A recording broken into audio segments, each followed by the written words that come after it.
What's up, Fungal Associates? Sorry, Casey. Oh my God. Welcome to Completely Arbortrary. Woofers off this house. The podcast about trees and other related topics. I am one of your hosts. My name is Alex Crowson, and I'm alongside Me, Casey Clapp, your other host. Everyone, good morning. Good morning. I think, Casey, I was overcompensating a little bit because I'm a little sleepy this morning. We have kind of an early-ish morning record, earlier than usual, I'd say. Yeah, it's true. And when you showed up to my apartment, I noticed immediately that your voice was very croaky. Yeah. And then when I said good morning to you, I realized it was the first words I had spoken all day. And then we jumped straight into recording. There you go. Welcome, people. This is straight off the pillow. That's right. And you know what I'm going to do today, Casey? Yes? Because it's kind of a rainy, cozy day here in Portland. Yeah. I'm not feeling great, so I'm going to have myself some pho. Oh, please do. You like pho, right? Yeah. You mean like literally right now? No, for Just like period. dinner. Yeah, oh, I or thought lunch. that this was like your surprise. Like, Casey, here's your surprise. I'm going to go eat some pho. And There's a knock on the door. Just leave. Yeah. Yeah, okay, I think you should. This is a pho day for sure. It's a pho day, yeah. Yeah. Actually, pho plays a somewhat important role in the history of our podcast. It does, yeah. It's going to come out in the books when we do our completely arbitrary completely arbitrary Yep. commentaries. Yes. There we go. Got it. How much money do you think we have spent collectively on pho exclusively while working on our podcast? Probably $200 At least $200 minimum. Yeah. It's always been good pho, to be very clear. Yeah. It was kind of our go-to when we would, in the early days. Also dark and dreary. Yes, in the wintertime of last year, we'd meet and order some pho and So work good. on this podcast. Yeah. Oh, we were so young, Alex. So naive. Well, yeah, that hasn't changed. That's right. And Casey, we have a real winner of a tree to talk about today. We do, Alex. Something that I didn't even know was a tree until you suggested talking about it my for God. this season of food-related trees. That's spectacular. You know what I think is interesting about that? I don't think I realized it was a tree. Maybe it must have been like innate, like in the annals of my brain somewhere. Because I think I learned it. And every time I Google one of these, like an unknown, I'm just like, what is... Oh, it is a tree. Okay, cool. All right, great. Well, today, Casey, that tree in question is nutmeg. Ah, the nutmeg tree. You call it the nutmeg tree, right? Yeah, Okay. I don't... I mean, yeah, yeah. One would call it the nutmeg tree. Yeah, but I think you can also just call it nutmeg. Okay. As in, like, it would refer to the little, spice that we get. Right. But also the way you'd say, oh, that's an orange tree. Yes. That's a nutmeg tree. That's a Douglas fir. That's Yeah. a nutmeg. Right? And people do it. This is an interesting quandary you've just brought up. Wow. Because you wouldn't say that's a pecan tree or that's a walnut tree. You would just say that's a walnut. Yeah. So I think that if you say, oh, it's a nutmeg, that would be just as acceptable as saying a nutmeg tree. Although it does feel weird coming off the tongue. It does as, a little as bit. it were. Yeah. Well, you know what? Let's play around with it this episode and see at the end if we feel better or worse, one way or another. I'm going to call it the old Meggie. Okay, old Meggie. We'll come back to that quandary. But first, Casey, let's imagine that you and I are walking through a nutmeg forest. What? You questioned You and I are walking through the spice aisle of Whole Foods. Yes. Oh, I see. Oh, that was a good one, Alex. And we come across Spice aisle. a thing of nutmeg. Yes, we do. No, JK. We come across a nutmeg tree in the little forest jar. somewhere.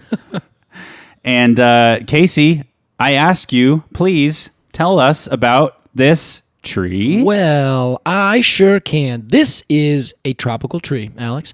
Really? It is like super tropical, like tropical island oasis kind of tropical. Wow. So they grow in, they're native to a small little group of islands in Indonesia called the Banda Islands. Banda, yeah. And it is it's a small little evergreen tree. It's got kind of glossy leaves. It kind of reminds me of coffee plant leaves. Do you know a coffee tree or what it looks like? No. I could have lied. I considered it. I thought about it. I like just your to move conscience things was along. like, no, I'm not going to do it. Yeah, so they have really nice shiny evergreen leaves. Of course, they're evergreen because they're in the tropics. Everything's perfect all the time, and they are alternately arranged around this little tree. And it's usually a tree that has, if you just let it grow, out in the open.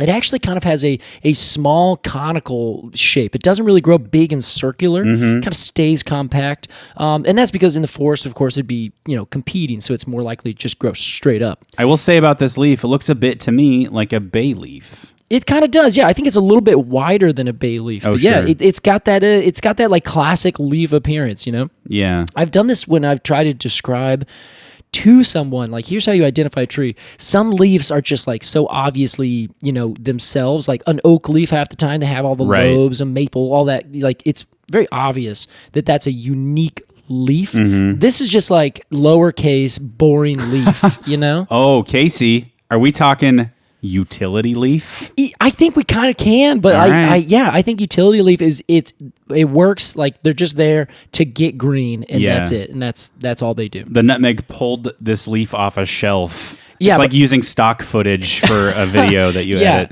Well, it was like it got the Kirkland brand leaf. Yes. The generic. Let's just get that. It's the cheapest. Put it on. It's gonna make sunshine. Get back in the car. That's right, because it's not really about the leaf with this tree. It's Casey. really not. Yeah, and the tree appears to know it. Yeah. So the big thing about it is also, I will say, it has utility bark. The bark, actually, I will add, people don't really, like, if you're looking up pictures of the nutmeg tree, if you look up nutmeg bark, you get nothing but cinnamon.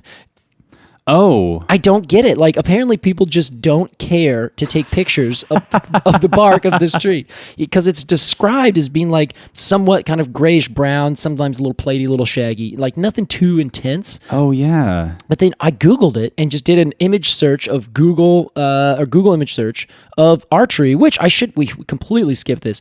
Myristica fragrans is the scientific name. If you haven't shut off the podcast by now. Now's the time. Say that again. Myristica fragrans. God, that's great. It's a beautiful name, honestly. That's so, I mean, maybe because it sounds like this, but it sounds very mystical and fragrant. It does. It sounds very myristical. And fragrant.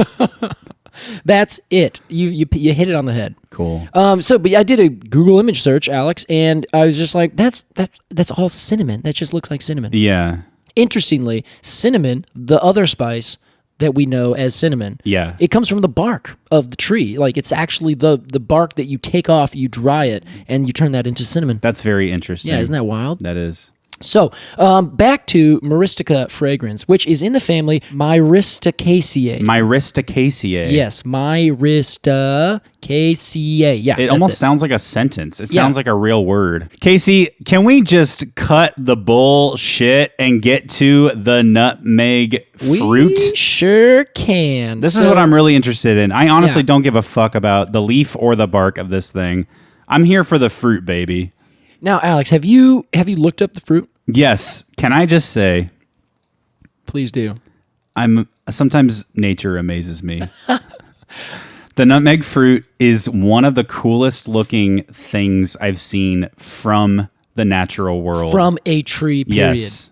Now, there's a photo that you put in our shared photo folder here. Is that the one you're looking at right now? Potentially. I re-Googled imaged, but God, it's the seed. No, excuse me. The pit. Yeah, of right. the nutmeg fruit. It's the seed. You got that. That is the seed. Spot on. Is so very much like a alien egg. Yes. I was trying to figure out a way to describe this. It is a monster's eyeball. I don't know how else to say it. A monster. It is a prop straight out of a sci-fi movie about alien eggs. Yeah, it's exactly it. Like, if you found an alien egg, or you found a nutmeg with its sheath over it, it's actually called an aril. So wait, hold on. I'm going to take a step back. Okay. Before we get into that, the fruit itself actually has it's like a fleshy outer coating, kind of like the hole on a hickory, maybe. Yeah. And which I should say, not to be confused with the nutmeg hickory, which is a hickory that looks just like the nutmeg. It splits into 4 bits. That's its own episode. It's its own episode. We're going to put that off until next season.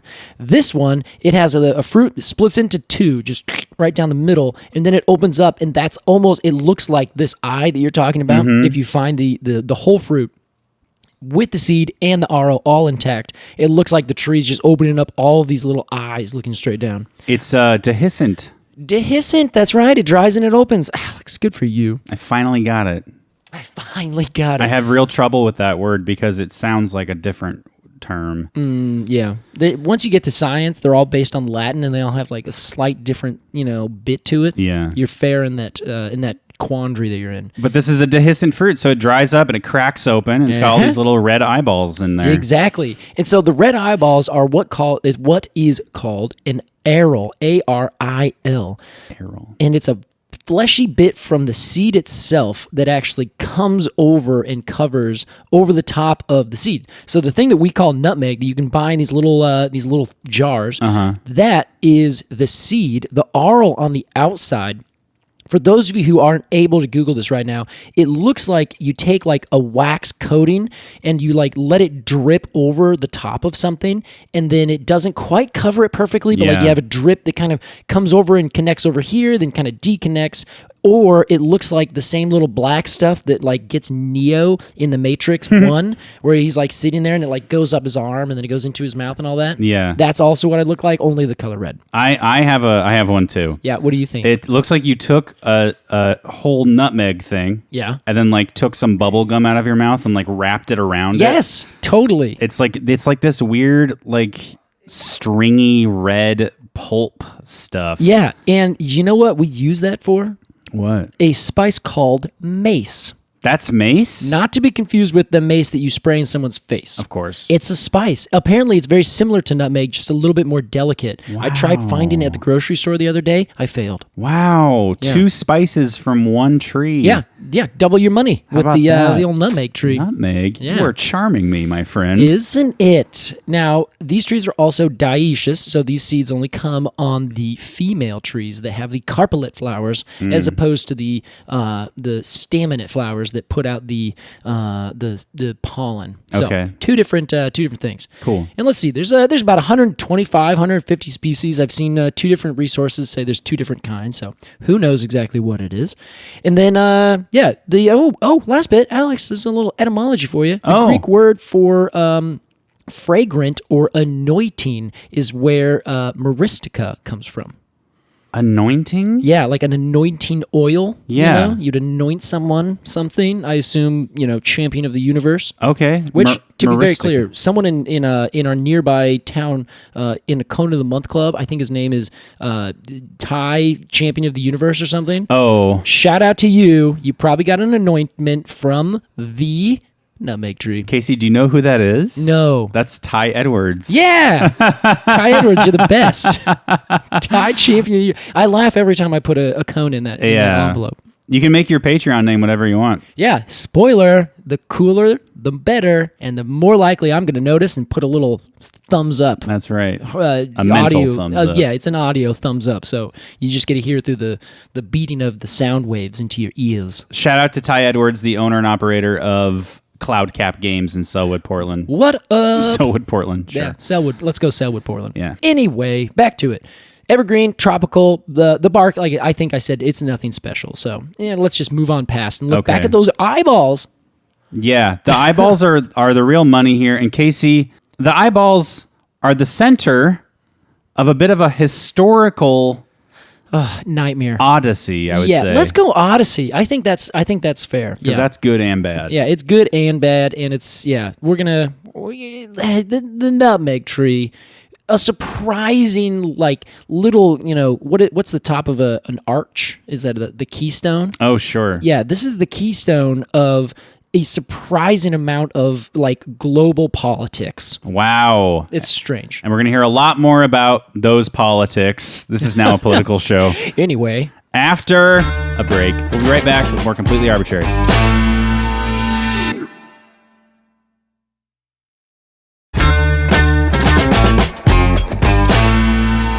Welcome back to Completely Arbitrary. Howdy, folks. Today we're talking nutmeg.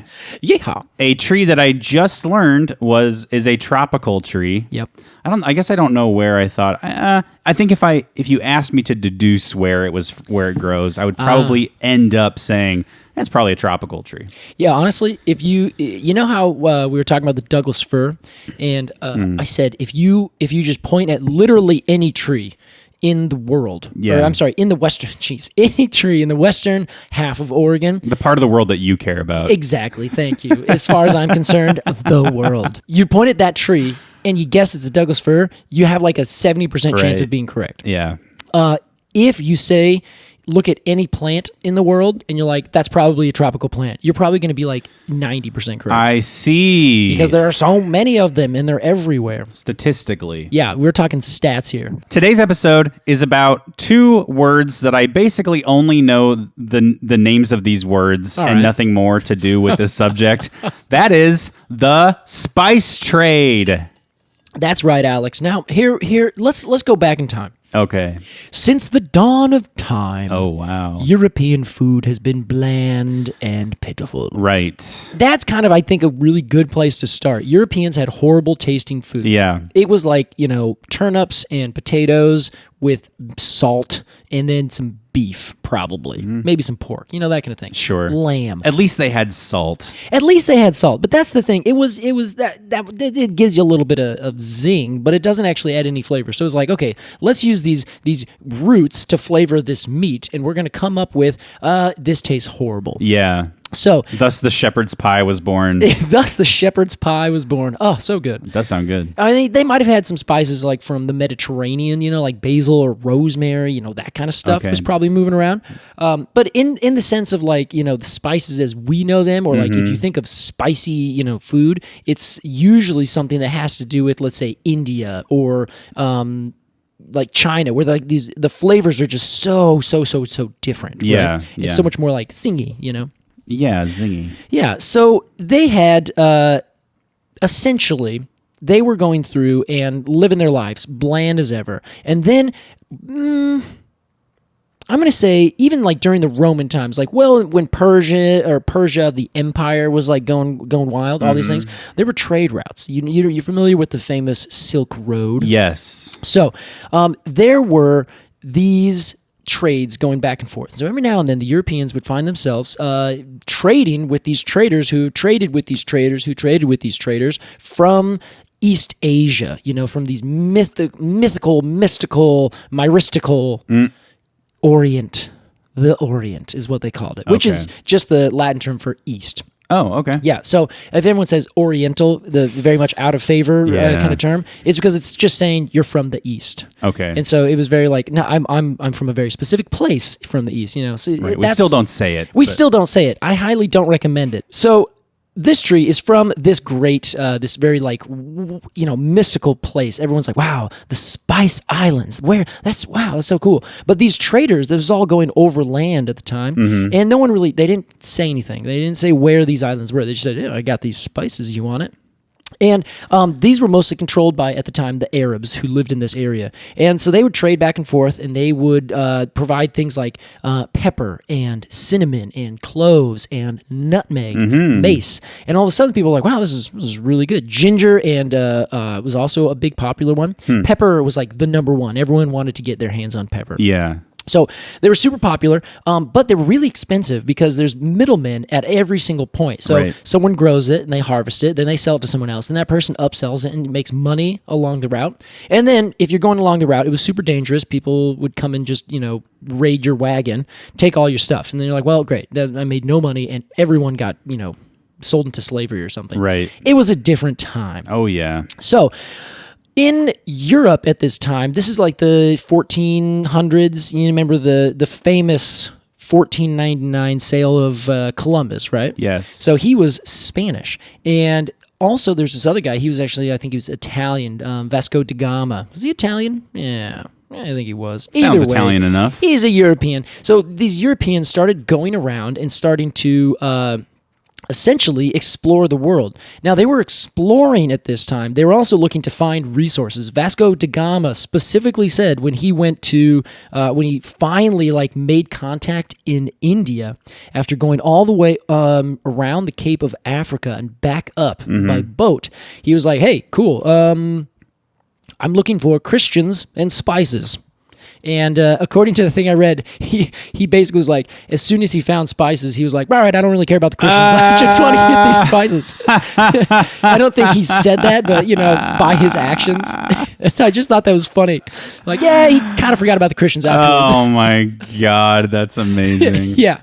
So to give a little context of where Europe was at this point, this is where they called the Dark Ages, which is a horrible term. They're just the medieval, and they kind of call it it's the period after Rome had really lost a bunch of its power, and all these different empires were kind of fading. It was a horrible mishmash of who is the most rich and who is the highest royalty. Yes. Going around. And, who has the most money to pay the biggest army to go? That person's in charge. Exactly. And this was there was a lot of little ones. So you have maybe 2 or 3 in certain areas. So this is also just after the bubonic plague. You're familiar? Oh, yeah. Now this is all going to come together. I promise you. Okay. So at the time when the bubonic plague happened, I think it was something like 50% of the entire population of Europe was killed.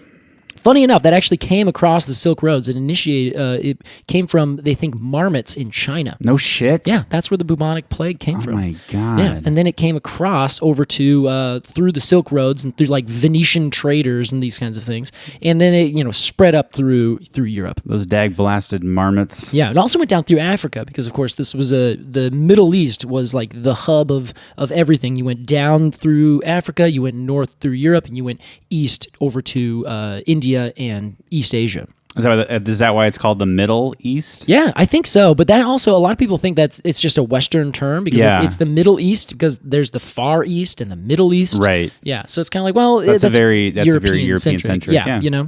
So wow, are we seeing a pattern here, Casey? I think for we the might first be. time, you and I are uncovering an idea that. Yeah, we are, and it's just going to get worse here in a little bit.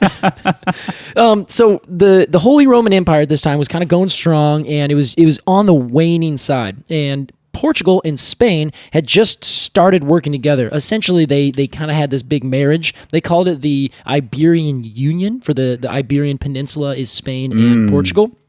So they called it the Iberian Union, and it was really just a marriage. And then all of a sudden, Spain was like, "You're ours now," and Portugal was like, "Okay, cool, we're gonna work together." Wow. I don't know if they probably thought that. I think there's probably inter-war here. That probably happened.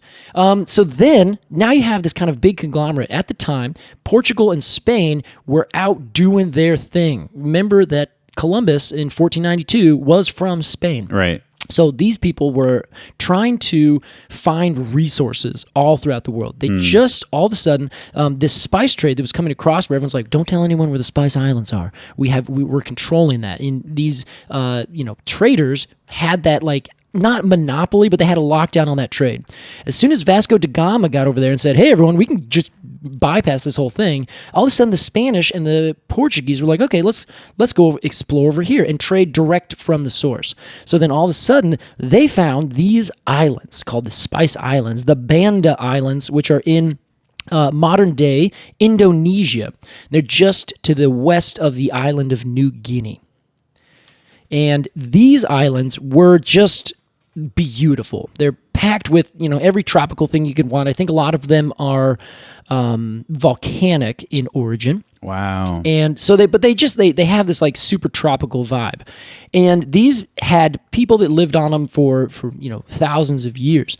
Not only that, but back in the time of Christ, around the turn of the zero, I guess, they had, there's some people that lived there. We call them the Bandanese. The Bandanese were these people who knew what they had. And there was a bunch of different nutmegs all over. There's 100 and some different species, right? Yeah. So there's some that were much more delicious, much stronger, and much more potent in terms of this tastes really good. That one's, it's just okay. It was a little bland. I see. So they were trading with all these different people, all these different islands, trading all these different nutmegs. And the Bandanese people were they knew what they had, and they were doing it. They had these rich I think they're basically family, like heads of households kind of thing. They would grow a bunch, they would sell it, and they were like these important people. And what happened is as soon as the Portuguese came over, the Portuguese were like, hey, why don't you just sell to us? And then all of a sudden they're like, oh, sure, I guess that sounds great. I would love to. Here it is. But they would be selling to everybody, right? Yeah. So these are what we call, like you said earlier, the Spice Islands, the Banda Islands and the surrounding islands. So it turns out that these Bandanese people, they were like, we have the best. I think this is the best. And they started growing the tree that we now know today as Myristica fragrans. So the sort of the cream of the crop of all these different nutmegs. Why don't we just cultivate the fuck out of this one? Yeah, exactly. It's the best one that we know of. Exactly. And it was theirs. Like, it was on their island. So they're like, sweet, let's just grow this one, you know? Mm-hmm. So it's kind of a little bit of a right place, right time. They had the best tree. They knew what they had, and it was growing like crazy everywhere. Yeah. So, meanwhile, they're trading with all these Portuguese and these Spanish folks. And then back over in Europe, again, we're eating our just completely awful mutton. And everyone's like, well, you know, hey, whatever. Let's can we buy some spices? And these ships come over, these, you know, traders from the Mediterranean are trading up these delicious things. Like, well, let's add cinnamon to this. Let's add nutmeg to this. And so if you were that high aristocracy, you were able to afford these like fancy spices, right? And that would be where this demand started coming from. So all of a sudden, you have this small amount of stuff that is being traded back and forth through everyone's hands. So the prices is going up, one small commodity. By the time it gets to Europe, it's really expensive. Yeah. Not only is it delicious, Alex, but it is a sign of your fanciness. Right. So it's keeping up with the Joneses is essentially what it is. So if you are like some lord, you're like, well, you know, lord over there, he's got a bunch of cinnamon and other spices. I'm going to get cloves and garlic and ginger, and you add all these things and you put it on your menu. Then you invite them over, and everyone's like, wow, they're so fancy. Because the idea here is that every time that spice has to stop and be traded to another person, it's marked up. Exactly. So by the time it gets all the way to Europe, which is like thousands of miles, so far, it's exorbitantly priced, and the only people who can afford it are like barons and shit. Exactly. The high aristocracy, you know, the merchant class, or the actual royalty, you know, those rich landholders, right? Yeah. So, at the time, they would love it. It was fancy. They made them look cool. And it made their food taste so much better. Right. Like, it was just something they're like, this is actually delicious. I want more of this.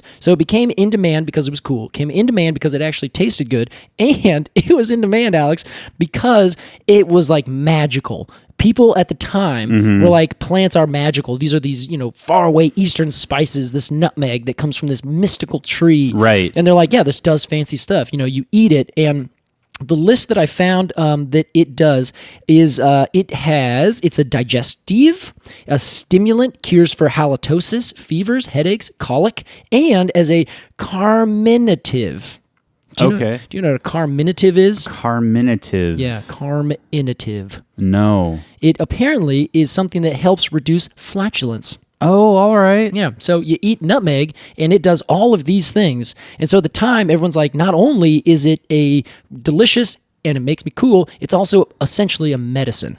Yeah, you know, okay, that's interesting because there are plenty of things that grow in Europe that can be used as medicine. I mean, like most plants. Oh, yeah, there's lots. I mean, St. John's wort, you know? Yeah, so I'm assuming just because if your whole world, if you're a European in the year 1400. Yeah. Your whole world, you don't have the internet, right? No. You don't have pictures a couple of, years away. I just Googled a picture of the Banda Islands and I could see them on my screen, right? So, like, your whole world is like your town, which could be like a couple miles square.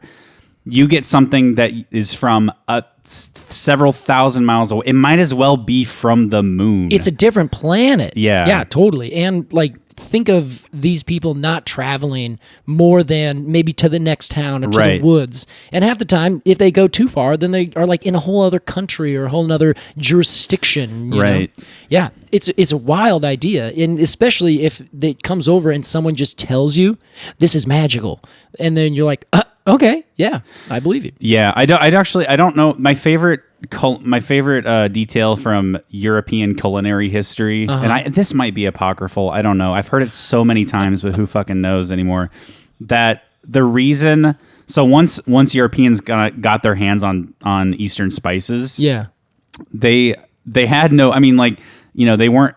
Not a lot of these people were like great chefs, so they would just take like every spice and like make a roast duck of all of these spices. Oh yeah, that would probably be so good. It would like be so insanely flavorful, but like not in a great way. Yeah, but in a way that no one had ever tasted before. Right, it would blow your mind probably. Exactly. But cinnamon. The reason these things were so overspiced was because they were trying to mask the fact that their meat was often rotten by the time you ate it. I actually heard that it was not the case. Okay, so yeah, I've heard this a million times, and it always seems like, well, wouldn't they get sick? Why are they eating rotten meat? Surely they would stop eating rotten meat.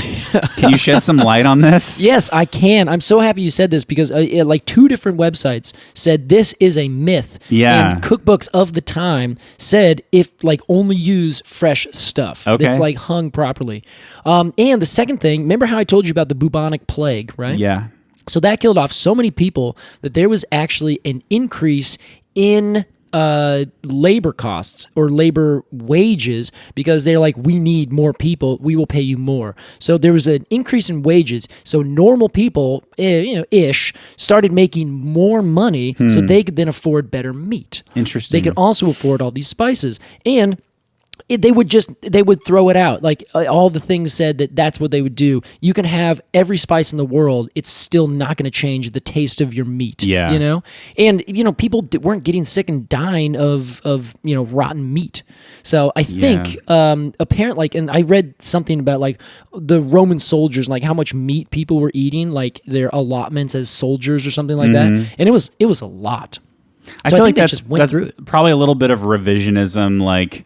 Yeah. We like to think that like people from that period were like dumber than we are now. It's like, honestly, probably not. How many people could right now like butcher a cow? Right. They had a different kind of intelligence. Yeah, exactly. But it's exactly right. I read multiple places the spices were not added to mask the flavor. There you go. They were just added because they added flavor. Yes. Where they were the flavor. You heard it here. Stop spreading that rumor. Please stop. You're hurting people. You know what? I'm going to keep saying it. I don't give a fuck anymore. Yeah, I really like starting rumors. It's really my favorite thing. Yeah, you heard it here first. Nutmeg actually is the reason that we eat pigs. We actually didn't eat pigs before we had nutmeg. Yeah, so tell all your friends. Mm-hmm. Well, anyway, the other thing, the last little fun bit about what apparently nutmeg does, which is just like, I'm marking all these things down in terms of making my choices later in terms of cones. Okay. It apparently is also a hallucinogen. Oh, wow. But you have to eat like, as I think Malcolm X was said, you have to eat a matchbox, like he called it a penny matchbox full, and it said you feel just like if you had some good skunk. Or no, eat the nutmeg. And there's a that's so funny. We have an article on the website that'll tell you it's this guy. He just said, "What? I need to try this," and he just wrote an article about what it is, why it is, and then he just tried it. Said he just felt kind of floaty. That's the big thing that it does. It makes you feel like you're floating for a little while. And then after that, you just kind of go back to normal. And he said he just felt off for like 3 days. And apparently, it also takes like 5 or 6 hours to like get going. Yeah. So it seems like one of those drugs that oh my God. slow burn, a long lag time afterwards. And then you just kind of like, my brain doesn't work. I just ate like two tablespoons of nutmeg. I think I can't prove this, but I think that you would get the same effect from eating 2 tablespoons of almost any spice. Yeah, I think you're probably right. Yeah, just do the nutmeg challenge or the cinnamon challenge with nutmeg. Yeah, and then and go to the doctor. And then do it with Szechuan peppercorn. Yeah, definitely. Really have a fun time. That'll really get you there. Well, we don't endorse any of these things, but I do. Tell us if you do. Then send us an email. Tell us what happened when you ate like 2 or 3 whole little things of nutmeg powder. Yeah. Anyway, they loved it. They thought it was really cool, so it was very expensive. Now, back to Europe. enough fun and games here, Alex. We're going to go to Europe, and at this time, the Netherlands, which we call them the Dutch, the Netherlands at this time were controlled by Spain. Okay. Or the Spanish thing. Again, remember how I was saying earlier, there's like all these weird connections and crowns and who owns who? Sure. At this point, somehow, the Netherlands, way up north of France, are controlled by Spain. Yet France is not controlled by Spain. I don't understand. Why not? I don't get it. The Habsburgs or something like that. So anyway, the Spanish... they were in control of the Netherlands. These Netherland folks, the United Netherland provinces, said, we're no longer doing this. At the same time, they created this company. They had all these companies, and they were business people, merchants. They combined all of these companies into one big company called the Dutch East India Company. Right. Now, this is a famous company. Many people have heard about it. You said, you seem very familiar. Mm-hmm. So, I know of it. Yeah. It was unofficially, the very first corporation. Wow. Like OG model corporation. The way that it is done now is based on how they did it in 1600. It's pretty awful, and at this time, they were no different than just the state of the Netherlands. They were empowered to make colonies, to do treaties, and put people in prison, start wars. Like, it was essentially, they were shell. The start of it all. Yeah, the start of it all. And you know what? It really hasn't changed that much, except now it's just backroom handshake deals, I'm sure. As opposed to this, they were very much like, we are the Netherlands, and we can do whatever we want. Yeah, now we just have, like, commercials from these corporations of, like, people smiling and shaking hands and things. Oh, yeah, buy Shell gasoline. Everything's great. At the time, 1600, the Dutch wanted to get their hands on these spices because they're like, hey, let's go explore over these spice islands. We're business people. Let's go straight to the source. Also, it turns out the source was owned by Portugal, who is now owned by Spain. So attacking Portugal is attacking Spain. So the Dutch, this is coming around. The Dutch went all the way around over into Indonesia, into the Banda Islands, and said, we want you to trade only with us. And we're going to kick out the Portuguese from all these other islands so that now we control the source of all nutmeg. Wow. You want nutmeg, Alex, you have to go to the Dutch merchants and get it from the Dutch East India Company. A monopoly. A monopoly. That's exactly what they were after. And they got their monopoly. They kicked out the Portuguese a couple different times, mostly very violently. And then they were fighting on the big island of Banda, and they basically are big Banda Island. And they were like, hey, we need you to trade only with us. And these Bandanese people, they're like, okay, sure, we'll do that. As soon as the Dutch left, they started trading with everyone again because they've been doing this for 2,000 years. Good they're like, for them. You can't just come over here and tell us that you're the merchant now. Like, sorry. So they were well experienced. This is not the same kind of colonization that happened in the New World, where it was like, we've never seen you before. There had been traders and people going back and forth from the Middle East, from the Mediterranean, like all for many years. So the Bandanese were like, shit, same shit, new day. Like, we've seen you before. Don't worry about it. They started trading. The Dutch, though, were like, well, actually, no, we're going to take care of this. And they had a huge war, battles won and lost on both sides. But in the end, the Dutch came out on top and essentially either kicked everyone off, killed them, or enslaved them all together. Jesus Christ. And the last bit that they were doing is they were like, hey, we're fighting with the English also, because again, this is Europe, everyone's fighting everyone. So they kick out the Spanish and the Portuguese from these islands. There's one island left. They go to the English and they say, hello, England, we would like this island. What can we do to get it? And keep in mind, we're aiming our guns at you right now. So the English are like, well, we're aiming our guns at you. I think we can probably make a deal. We want this island over here off the coast of North America. How about we trade islands? Is that cool? And they're like, okay, yeah, that sounds good. So the Dutch got this steal of a deal. They got up to secure this monopoly by force and by trade and by deals of these spice islands, control all the nutmeg in the world as far as they knew. And they gave to the English this little island called Manhattan, which at the time was this podunk little who cares in 1606 1606 or something like that, 1650s. And then, of course, we all know, everyone's like, wow, what a dumb idea. And it's like, well, at the time, the Dutch are the ones who had the monopoly. Like, they were making scores and scores of money way back then. Yeah. And then, the English lost it in the end anyway to the United States. So, everything gets a wash in the end.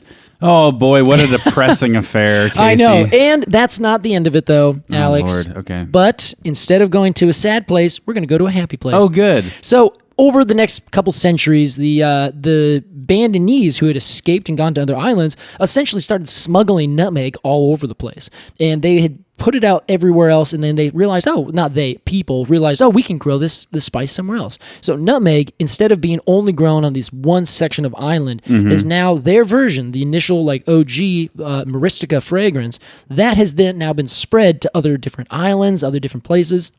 And they started growing it there. Boom, monopoly is completely undercut. Now, all right. Now the Dutch have no monopoly. They're like, well, this sucks. Decades go by, and the people start coming back to the islands and kind of, immigrating back onto it because now it's not so intensely managed.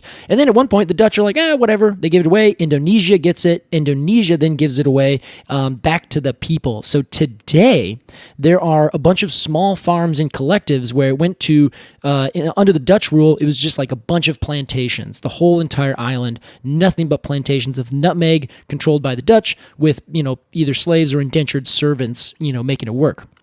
Then, fast forward to today, it's actually reversed and gone back to the families that all lived there through all these different, state trading and state making and nation building and that kind of thing. Now, this place, they said, okay, we're going to give it all and disperse all the land instead of these plantations. We're going to give it to individual families. And now individual families that were on the island now have this X amount of space, and they're still growing nutmeg, this gorgeous little tree with these fun little fruits with these eyes coming out of the trees.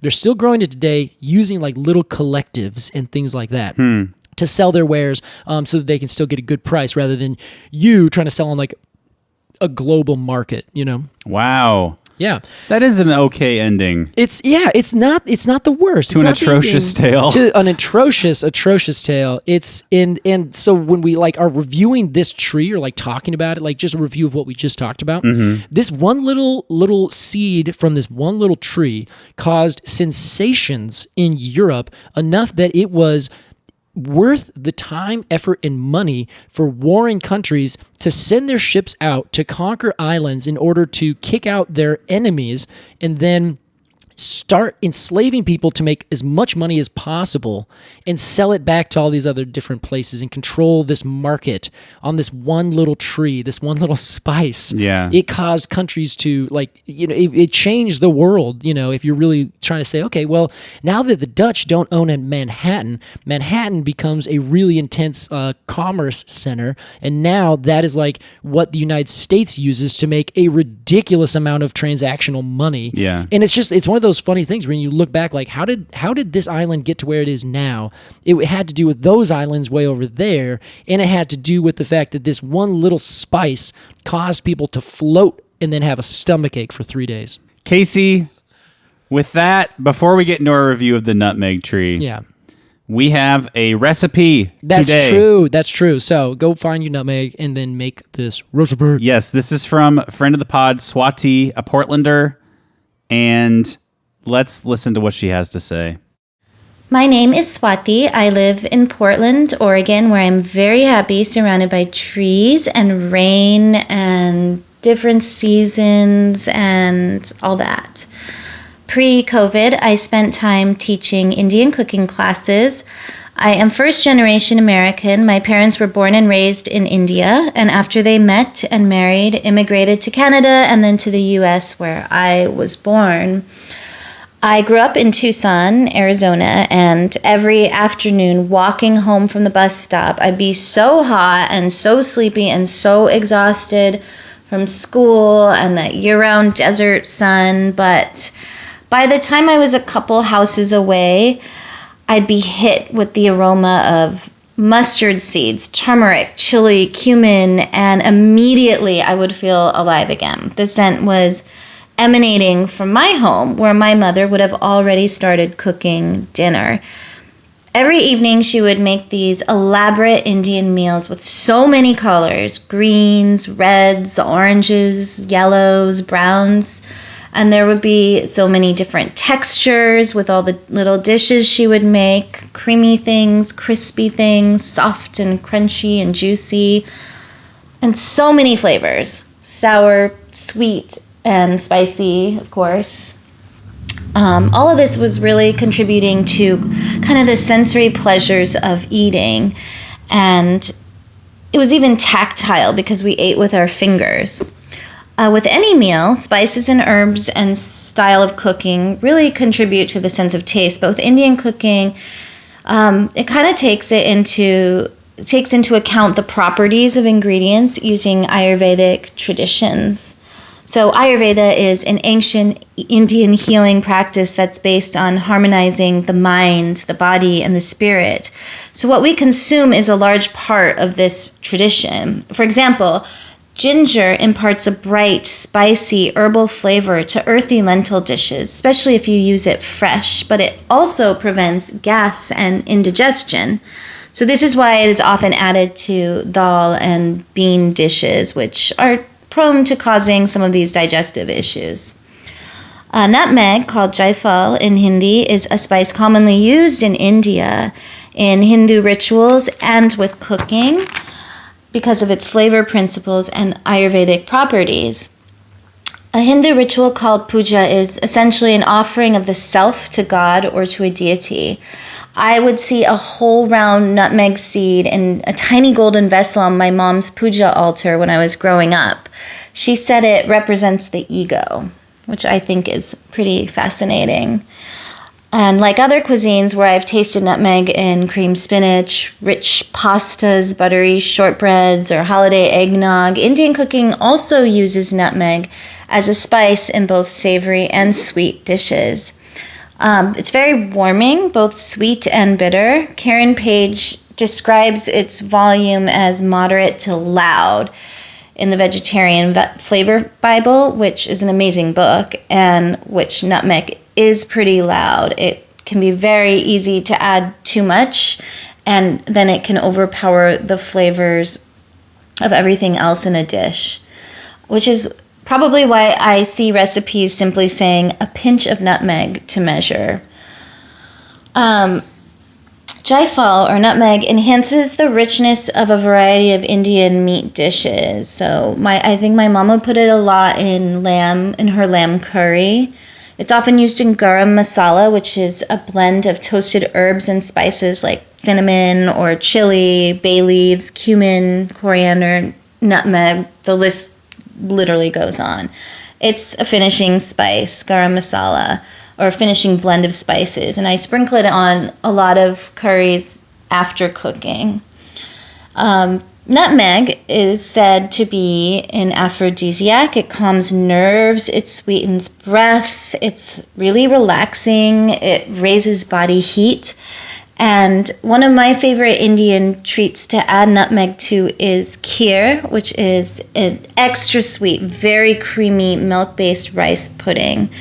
Though some recipes use other grains like noodles or tapioca pearls, there's just so many variations of kheer that vary from region to different households or even individuals. Like I make it different each time depending on the season or what I have on hand. You know, you can put in different spices, different dried fruits or toasted nuts.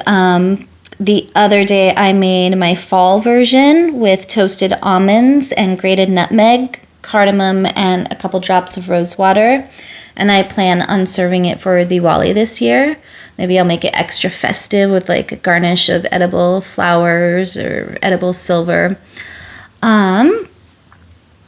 My recipe is fairly quick and easy and uses whole milk, and basmati rice as the base of it. And I have submitted it to Completely Arbortrary.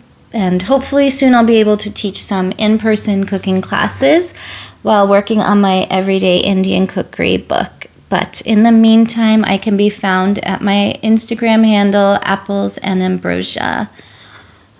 Thank you. Casey, Myristica fragrans. Alex. Oh, Myristica fragrans. That was incredible. And yeah, like she named several magical powers of nutmeg in that. Yeah. I think I heard a carminative response. Yes. Mm-hmm. Swati, thank you so much for that message. Wow. I am officially starving. That just like as she was describing the dishes in the first half there, my mouth began to water. Yeah. And I was like, oh wow, I need food. I was thinking that like eat your heart out, NPR. Like, oh yeah, we got the what is it, the glorious table? What is that? There's a show. I hate it. I don't know, but I know what. Anyway, yeah. That was great. You can find this recipe from Swati for Kheer, this fragrant, creamy Indian-style rice pudding, on our website under this episode. I might be making that tonight. We'll see. I think you should. That sounds delicious. I just want all those curries. Nutmeg. Oh, man. Yeah. Lamb curry. Yeah, man. Let's just take a moment. Yeah, what were we doing? Casey, what we were doing is giving our review of the nutmeg tree. We're going to give some final thoughts on this tree and then give it a rating of 0 to 10 golden cones of honor. Mm-hmm. As our resident expert, we'll begin with Yo. All right, Alex. So there's a lot of things that I really like about this tree. There's a lot of things I don't like about this tree. Okay. I think it's funny that Swati noticed that her mom said that it represented the ego if it was there's a little bit of nutmeg in that golden ring or the cup. I think that's exactly what this tree is. I feel like am I projecting the rest of the world onto this tree if everyone thinks that this tree was like the thing and like fought wars over it? Versus the is the tree itself like, yeah, I'm good. I know I'm good. Right. I don't know. I mean, judging by the arl, that red bit on the top of it, you got to think this tree has a little flair, like sure. It's got a little bit of an attitude. Yeah, it knows it's cool, and that's why it puts on this fantastic headdress and shows itself off, splits the seed open. It's a little gaudy, Yeah. Do I like it? Do I not like it? I don't know. Otherwise, I think that this tree has some fun things going on with it. It is beautiful. It only lives to like 80 years, so great. You can replace it and plant a new tree that lives for longer. That's nice. It has such a storied history, Alex. This tree, if you look at it as like getting pulled around by different things, every time it got pulled one way or another, it shifted the course of history. Certainly in terms of modern European history and the history of the United States and colonialism. Like, it was the tree that kind of started colonialism off. It was like, that stepping point. So do we like that or do we not? Exactly. That's why I'm so torn right here. So I think, the story of this tree and what it's done to the world, I think if we're just looking at it from a historical sense and we just say, okay, this tree is a keystone that has like turned the knobs of politics around the world, I think it's pretty cool. Yeah. I think it's pretty cool. I like that it has these beautiful coffee-looking like leaves, and I think just the fact that it has this alien gum arl on the top of it. Well, I think we had another descriptor of it. Either way, I think that looks really cool. I'm going to give this tree a 7.8. All right. A 7.8 for being, a little bit gaudy. I'm taking away points for it being just a little too much. It's kind of like, hey, you know what? Why don't you just take it easy for a second? We get it. We see. You're important. So I'm taking away a little for that, but I'm giving a little for the tree. It's only important because it somehow captured the hearts and minds of people who, also had guns and consciences that were quite different than ours now. Well, there you have it, 7.8. There you go. That's what I think. 7.8 for the nutmeg from dendrologist Casey Clapp. Myristica fragrans. Casey, I think the nutmeg is pretty groovy, man. Oh, all right, bro. I love a tree with some historical significance. Yeah. I love that it put zero effort into its bark and leaves and overall appearance. And 100% effort, 110%. Yeah, it's sweating into the fruit. I Nutmeg. I love nutmeg flavored things. I don't think I've had a lot of savory dishes with nutmeg. Growing up, nutmeg was more of like a dessert thing for my family. Eggnog and things. Yeah, or like what else? Like eggnog's a good one. A little sprinkling of nutmeg. But we, as an extremely white family in suburban Oregon, we were not like cooking with a lot of nutmeg. Yeah, you couldn't smell it from a couple houses down. No, yeah. of which I'm extremely envious. Although nowadays, when I'm now enlightened culinarily, I've cooked with some nutmeg, not a ton. Okay. I think it's a great flavor. I think it's a beautiful fruit. The seed particularly is incredible looking. Honestly, it looks so alien. Never take your mace off. Yes. Casey, Alex, I'm giving this god of spices a 9.0. A 9.0? I think it deserves it. Yeah. That's incredible. It's without any bark and without any leaves. Yes. This tree's put all of its seed in one basket. Yeah. And it's paid off. It's a bit of a Helen of Troy. It totally is. Yes. Oh my God. That's such a perfect thing. It's wow. This is the Helen of Troy of seeds. Yes. Helen of seeds. We'll come up with Are you trying to think of an episode title? No. I was just Wow, 9.0, Alex. 9.0. I think that's good. Man, good score for this tree. Yeah, congratulations, Nutmeg. Well done. And thank you, Swati. This recipe sounds amazing, and Delicious. Thank you for all your hard work in getting that to us. We appreciate you and all of our guest chefs. Yes, we do. Casey, it's time for our completely arbitrary Q&A. This week's question is from Elizabeth Clark. Hi, Elizabeth. Or as Elizabeth signs off, Liz. Oh. Hi, Casey and Alex. Huge fan of trees and the podcast. I go to college at Whitworth University in Eastern Washington, and we have 5 ginkgo trees on the eastern side of our library.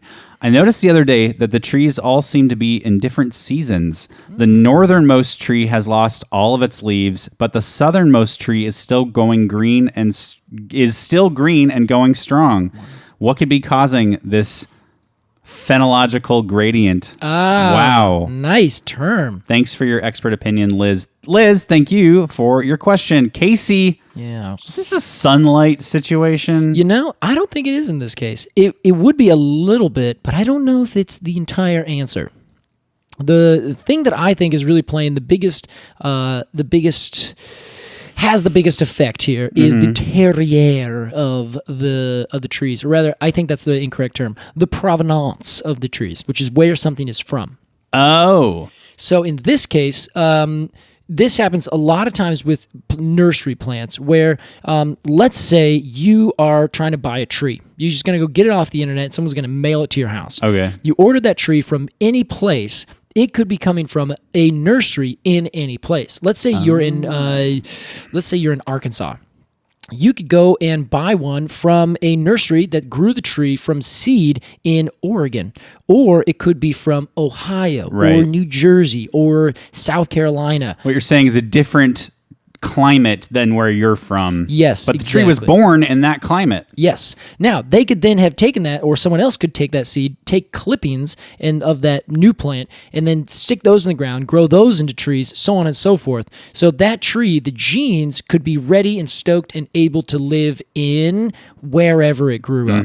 Maybe it's a tree that does really well, or initially grew from seed in a really cold area, so the tree is now kind of basically better able to adapt to cold areas, something like that. Interesting. So anyway, you do this all over the place, and you can find that over time, the same exact species of tree could be from way different places, or from seeds that have wildly different genes in it. That one says, I'm going to go until late fall. The other says, well, as soon as the sun reaches this point, I'm going to immediately drop all my leaves. Because as we know, and as the pictures show, which is great, the ginkgo will lose all of its leaves almost immediately. Like one day, everything's good. There's this gorgeous yellow tree. The next day, every single leaf is fallen all at once. Yeah. So in this case, most likely what I'm thinking is it's a bunch of different things. Some of it could be sunlight. It's hard to tell. They're on the east side, she said. But I don't know if there is, if the sun hits it especially hard on one side, because essentially if the sun's coming up in the east, it's just going to hit them. It's going to go over the building, and then that's it.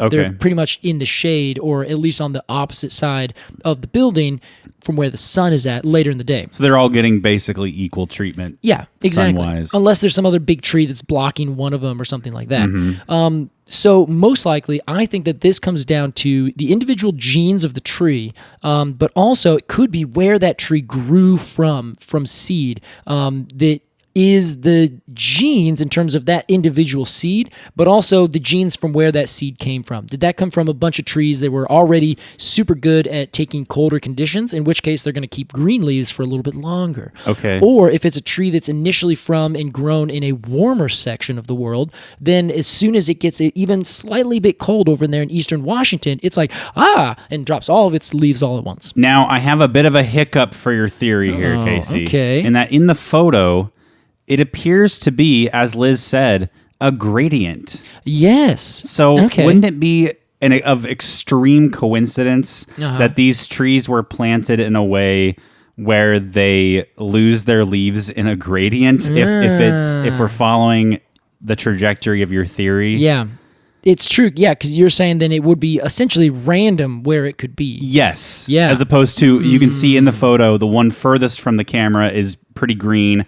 The one next to it, a little yellow. The one next to it, losing some leaves. The one next to it, closest to the camera, is almost completely leafless. I see. It does appear that way. Now, on the left side, you can see there's some pine trees.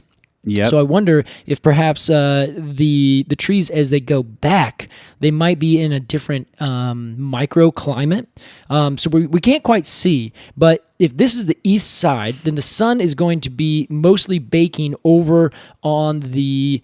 it'll come over. It'll be shading to the south side.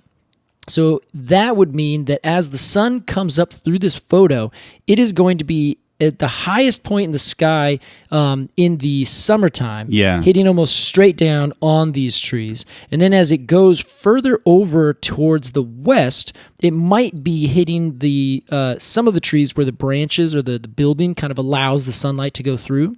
That might keep it warmer. This is a good question. This is a quandary. Well, we'll post this photo on our Instagram post for this episode. And if you think you know what's going on here, go comment and let us know. Yeah, because it could also be that the one tree has just already done its leaf drop and the other one's about to do it. Sure. You know, it's like, which we're all the same species. We pretty much grew up in the same area, but someone hits puberty first. Someone grows a little bit taller. So it might just be down to the individual trees, assuming they all came from the same exact spot. They're all planted in a microclimate area that's all essentially exactly the same.